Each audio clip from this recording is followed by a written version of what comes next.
son article 196, le Code de la famille interdit la recherche de paternité. L'établissement de la filiation paternelle est interdit à tout enfant qui n'est pas présumé issu du mariage de sa mère ou n'a pas été volontairement reconnu par son père, exception faite des cas prévus par l'article 211. Pour le Comité sénégalais des femmes, COSEF, en partenariat avec Voix et Leadership des femmes, par l'entremise et le financement d'Affaires mondiales Canada, cette disposition doit être modifiée à défaut d'être abrogée totalement. Le COSEF estime, et à juste raison, que les dispositions de cet article enfreignent les droits des femmes et de l'enfant.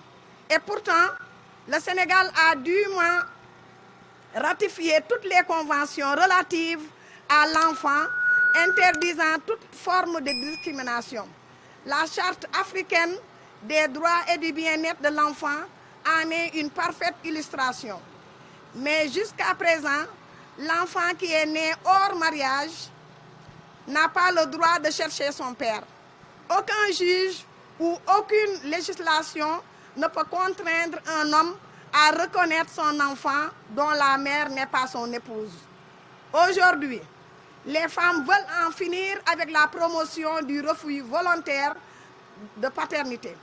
Il est urgent de reconnaître que les droits des filles et des femmes sont bafoués par des hommes dans des circonstances parfois inacceptables. Ainsi, le Conseil sénégalais des femmes, en collaboration avec les associations de femmes de Ziguinchor, dont Ziguinchor Randonnée Club, le Spécial Olympique, les anciens combattants, la communauté éducative représentée par l'IA ici, et la société civile,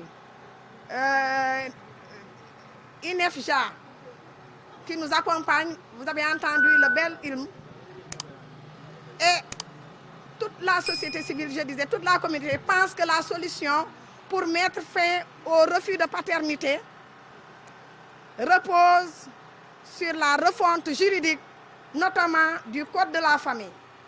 Le COSEF plaide pour l'abrogation de l'article 196 afin d'harmoniser avec la Charte africaine des droits de l'homme. Le COSEF, donc, je disais, plaide pour l'abrogation de cette loi afin d'harmoniser avec la Charte africaine des droits et du bien-être de l'enfant. De même que la Convention des Nations Unies sur les droits de l'enfant. Donc, tout enfant qui naît doit être reconnu par son père, doit connaître son père. Merci beaucoup. Fait à Ziguinchor le 28 janvier 2023.